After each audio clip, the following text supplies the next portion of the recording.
Well, many see NATO member Turkey as well placed to help the EU protect against threats from Russia. DW's Julia Hahn reports from Istanbul. Mysterious drone flights have paralyzed European airports in recent weeks and lent urgency to plans to beef up the continent's defenses against Russia. Russia will not stop until they are forced to do so. This may require even closer cooperation with a difficult partner. Our defence industry, which is a source of pride for our country, is literally making history in every area. That's not just bluster from the Turkish president. He has a lot to offer for the protection of Europe. Turkey is southeast of the EU, located on the strategically important Black Sea, which borders both Russia and Ukraine. It's a member of NATO, with the alliance's second-largest army to the US and a rapidly growing defense industry. In many ways, it's ideal for European customers, experts say. The EU and its member countries and its companies need close proximity, high technology, cost-effective supply chains for ammunition, for technology that's linked to defense. Essentially, Turkey fulfills a lot of those criteria and as a result is an obvious candidate for defense and security cooperation. The country's defense industry knows this and is flexing its muscles, like here at this recent Aerospace and Technology Festival in Istanbul. Turkey is currently developing its own highly advanced fighter jets and has become one of the world's biggest producers of military drones. Bayraktar TB2 drones have helped Ukraine's war effort and have also been bought by EU countries like Poland and Romania. Defense industry representatives tell us they stand ready to meet European needs. All the delegations that we receive from European countries ask same question. Can you increase your production rate? Can you make this faster? Can you do this? Can you do that? Including military, including non-military, commercial side. And the answer is yes, we can. And there are signs Turkey is becoming more important for European security. In September, Turkey sent a warning and control aircraft to Lithuania as part of NATO's security measures following airspace violations by Russia. Ankara has also signaled readiness to deploy forces to Ukraine in a potential European-led peacekeeping mission, despite Turkey's close ties with Moscow. And Turkey has shown interest in joining the EU's SAFE program, a €150 billion loan scheme aimed at boosting defense spending across member states. It's important to mention that Turkey is welcome. It is regarded as a country that can partake in the SAFE program, and that's a big improvement because that was not a certainty a few years back. But President Erdogan is not an easy partner for Europe. Ankara's long-standing disputes with Greece and Cyprus still fester, and Erdogan maintains strong ties with Russian President Vladimir Putin. Domestic democratic backsliding has meant Turkey's membership talks with the EU have been on hold for years now. And yet, an unprecedented legal crackdown over the last year against Turkey's main opposition has not prompted significant European criticism. What has changed? I don't think that the question of democracy is very much what's shifted. I think the question of security is what's shifted because there is this overarching threat from Russia. One major concern is, of course, judicial independence, democracy, and the protection of investments. When political opposition disappears, there is a risk for your euro that's invested. A partnership that comes with risks. But with security fears and Europe pressing in, closer defense cooperation with Turkey is likely to move ahead. Let's bring in Sinan Cidi. He leads the Turkey program at the Foundation for Defense of Democracies in Washington. Welcome back, Mr. Cidi. Now, help us understand just how important Turkey's defense industry is right now. Well, it's significant because just 30 or 40 years ago, Turkey had a very infantile, very small defense arms industry, basically designed to cater for a very limited amount of domestic needs following a number of arms embargoes that was initiated against Turkey following its invasion of Cyprus in 1974. So it didn't need to be dependent on US arms imports. But now what you're looking at is in 2024, Turkey exported over $7 billion worth of arms exports to over 180 countries in the world. And as the reports pointed out very well, you've got a tremendous number of countries interested in it, basically from a price point of view, but also in terms of the speed that Turkey is able to deliver numbers of drones, armored vehicles, somewhat on the lower to medium scale sort of taking weapons technology that many countries are interested in adding to their sort of defense equipment arsenal. Namely, the EU is rushing to build what they're calling a drone wall. You mentioned drones there. They want to deter air incursions, of course. How well placed is Turkey to pitch in here? So, on the surface level, Turkey builds numerous types of drones, which is of considerable interest to Europe, but also just numerous countries around the world. One of the things that we've been looking at is obviously, African countries that have also purchased significant numbers of Turkish drones over the past few years. And Europe's obviously interested in these from a perspective of intelligence, surveillance, but also armed drones that it can use in combat situations to thwart these sort of swarms of Russian drones that are coming in. The jury is still out in terms of how effective these will be against Russian incursions into European airspace, simply because one of the things that the Russians have been quite capable of adapting to is the type of technology that Turkish drones have been able to deploy in the past few years. We do know that Turkish drones were very effective, for example, in the Nagorno-Karabakh war against Russian defensive equipment and defensive and Russian missile technology and Russian tanks on the ground. But since then, as the Ukraine-Russia war has continued, we have seen that those Turkish drones have been very capably shot down by the Russians. So we know Turkey could produce cheap, voluminous number of drones, but we've also seen Russian military capabilities adapt to them. Yeah.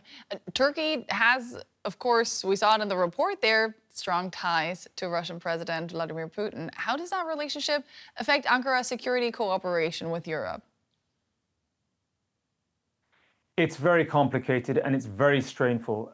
Look, Turkey has very strained relationships with not just Europe, but also the United States, because Turkey is also a recipient country of Russian military aid, basically dating back since the late 2010s, when Turkey specifically acquired Russian military technology, specifically S-400 Russian missile defense technology. And it has continued to build on that by acquiring Russian nuclear energy technology for energy generation purposes. Many European countries, as well as the European Union in general, is wondering, is Turkey continuing down the path of developing a much more strategic and military relationship with with Russia, simply because it has requested membership status with anti-Western coalitions such as the Shanghai Cooperation Organization, as well as BRICS, which are the essential sort of antithesis of what the European Union, NATO, and the United States stand for, which Turkey is also members of. And we should also not forget, but because Turkey's imported military technology from the Russian Federation in the past few years, it has resulted in being sanctioned by the United States and kicked out of the F-35 military program, which Turkey was supposed to receive back in 2019. And so Turkey is not exactly in a rosy spot in terms of its relationship with the Western Hemisphere and its treaty allies. Mm-hmm. Then domestically, there is Turkey's democratic backsliding. Is that getting in the way at all of closer security ties with the EU? You would think so, and it should, but unfortunately it's not, because this is something that the European Union is choosing, I would say, unfortunately, to ignore, because Turkey is making it abundantly clear that it can benefit the European Union in certain ways that European politicians care about, which is nominally, for example, Turkey's been very sort of crafty under Erdogan's leadership of saying, well, I can help you stem the tide of refugee flows, whether it's Syrians, whether it's Afghans, or anyone else for that matter, breaching the walls of the European borders. But in return for that, I need you to essentially remain quiet on notions of Turkey's lack of democratic governance. When we say sort of, when we talk about democratic backsliding in Turkey, we shouldn't just be sort of concerned about, minor infractions here and there. We've now come to the stage in Turkey whereby the main opposition party that seeks to challenge Erdogan is in the throes of essentially having its leadership replaced by the Turkish judicial system, whereby voters don't even get a choice anymore. So we're getting to the ends of basic rule of law in Turkey, and I think Europe could play a significant part in holding Turkey and Erdogan accountable, but it is choosing not to do so. Fascinating insights. That was Sinan Cidi. Thank you so much for your time tonight. Now, Germany's Foreign Minister Johann Vadeful is in Turkey for bilateral talks with his counterpart Hakan Fidan. Regional security is very much on the agenda of that meeting, and I have my DW colleagues joining me now, Julia Hahn, who's our correspondent based in Istanbul, and Matthew Moore, who is travelling with the German Foreign Minister. Matthew, to you first. What is the German Foreign Minister trying to achieve with this visit to Turkey at this time? Well, this is Johann Vadeful's first visit to Turkey in his role as Germany's top diplomat, and he's got two big meetings today. The first is with the Director of the National Intelligence Service, and later in the afternoon he will meet, as you mentioned, the Foreign Minister Hakan Fidan. And there, the aim really is just to lay out Germany's position, is to try and find out what could be the next steps in Gaza peace plan. How could Turkey play a role in that? What does Turkey expect to happen? What can it contribute? And also, one of the things that Johann Vadeful wants to do is to pressure Turkey to use its leverage over Hamas to disarm as part of that peace plan, ensuring a peace plan. Naturally, there will also be talk about what the relationship is between Turkey and Israel going forward. And as you mentioned, this big question about European defence and what role Turkey can play in Europe's ambitions to rearm itself. We heard there's 150 billion euros on the table. Turkey would really like access to that, and therefore the job for Germany is really to listen to Turkey and see where they could play a role there. Julia, to you next, and just picking up from Matthew's left off here, and we got that sense also in your reports about Ankara becoming a key player in Europe's defence strategy and planning. But what is in it for Turkey?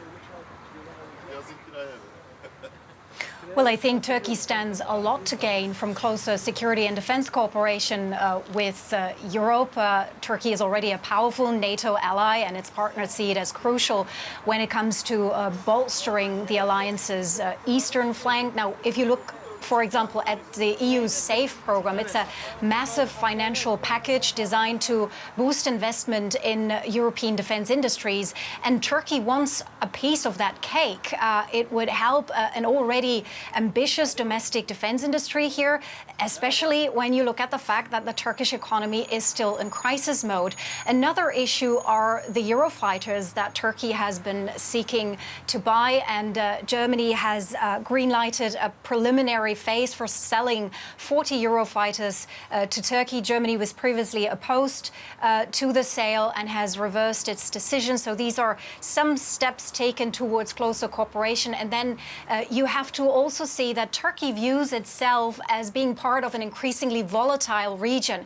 If you look at the Middle East, if you look at the Black Sea with Russia and Ukraine, so it has security interests itself, and to some extent, of course, they do overlap with European interests. So in the end, closer cooperation is a good thing for Turkey too. Right, so back to you, Matt. You're getting the sense that there are mutual interests here. So what then would be the sticking points? The sticking points really come down to the opposition within the European Union to Turkey playing a role in SAFE. We've heard there's been threats to veto it from Greece and from Cyprus over disputes, territorial disputes, over maritime disputes. So the question really is can there be a compromise there? Can Germany use its leverage to reach a compromise on the European Union level so that everyone is happy with Turkey taking part in SAFE? And on the other hand, what can Turkey do for Germany?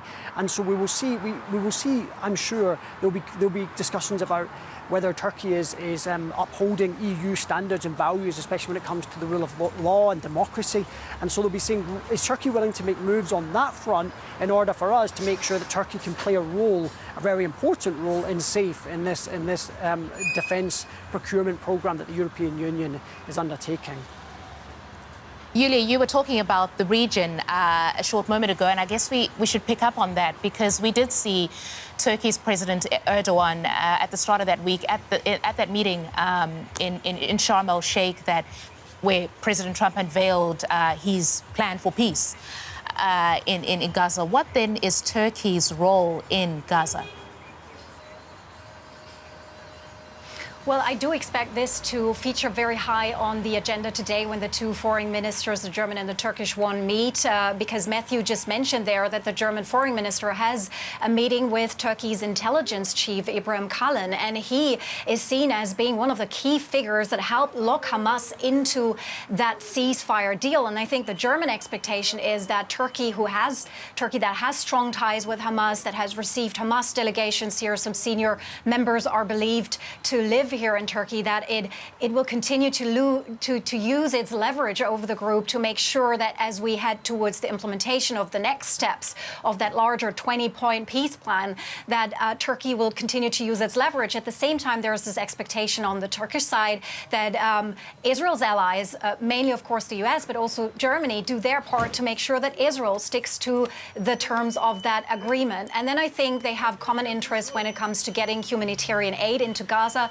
as quickly as possible. And Turkey has also dispatched a team of specialists, search and rescue teams, particularly 80 people to Gaza, as we hear from Turkey's disaster management agency, to help locate and recover the bodies of deceased Israeli hostages. If that really turns out to happen, then that is a big deal, and that is certainly something Turkey can help to move the whole peace process forward.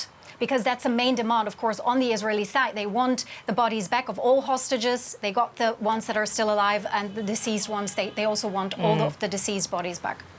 All right, that's our Yulia Hahn in Istanbul, and our Matthew Mill is in Ankara. Thank you both.